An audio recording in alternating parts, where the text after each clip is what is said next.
Kamu kerja untuk apa? Untuk dapat duit. Kita kerjanya untuk dapat duit. Tapi nggak boleh duit ini menjadi final destination. Harus terus, duit ini untuk apa? Duit ini biar aku bisa terkenal. Oke, nggak apa-apa. Tapi terkenal ini untuk apa? Supaya bisa mempengaruhi orang lain melakukan kebaikan. Sebab kalau orang lain dapat pahala karena aku juga dapat pahala. Itu karena Allah. Kamu kerja untuk apa? Untuk dapat uang. Uangnya untuk apa? Untuk menyelamatkan keluargaku dari rezeki yang tidak halal. Untuk berbakti kepada kedua orang tua. Karena ridho Allah ada pada ridho orang tua. Itu ke Allah. Jadi kita harus mengubah idol-idol dalam hidup itu berubah menjadi tools. Kalau selain Allah jadi tools, kita capek. Kamu kuliah untuk apa? Biar dapat ijazah. Oke. Kalau ijazahnya jadi idol, kita capek. Tapi kalau ijazah itu kita ubah jadi tools, dengan ijazah ini aku bisa dapat kepercayaan lebih besar dari orang. Ketika aku dapat kepercayaan, aku gunakan ini untuk begitu terus. Kenapa kamu mengejar jabatan ini? Oh, supaya aku lebih berpengaruh. Tanda tanganku bisa kubuat untuk bermanfaat bagi orang. Karena menurut Nabi yang paling bermanfaat, yang paling baik di sisi Allah. Allah lah gitu. Jadi kita melangkah itu terus ke Allah terus. Itu. Wah, bagus banget Ustaz. Kalau ditanya, Bilal kenapa bikin podcast gitu untuk ngobrol dengan orang berkelas? Oh iya. Tapi idenya bukan itu, yaitu menyampaikan pesan-pesan kebaikan kepada orang-orang yang menonton ini secara gratis. Gitu. Jadi pertemuan ini adalah tools, studio ini adalah tools, kamera adalah tools, tim kita adalah tools. Itu yang harus kita lakukan. Jadi kita harus ubah segala sesuatu di luar Allah nggak boleh jadi idols.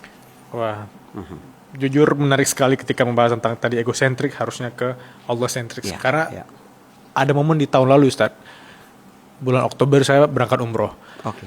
2 hari sebelum berangkat umroh, ada tawaran pekerjaan yang besar sekali dan selama ini saya impikan. Dari saya SMA saya impikan pekerjaan itu gitu.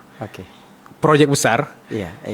Terus saya mikir, gak mungkin saya cancel umroh kali ini gitu. Karena ini besar kali proyeknya.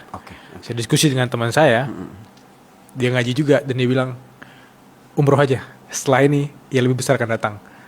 Saya penuh kecemasan memikirkan hal itu. Saya sholat istiqorah dan benar. Karena menjadikan pekerjaan idols. 6 bulan kemudian benar datang proyek lebih besar dan wow, itu relax sekali Ustaz. Makanya kita jangan tergesa-gesa paham dengan semua kerja Allah. Jangan. Kita tuh nggak harus selalu paham dengan takdir yang menimpa kita pada hari ini. Itu penting banget. Sekarang Bang Bilal ingat aja, 3 capaian paling Bang Bilal syukuri dalam hidup itu apa? Coba bayangkan tuh.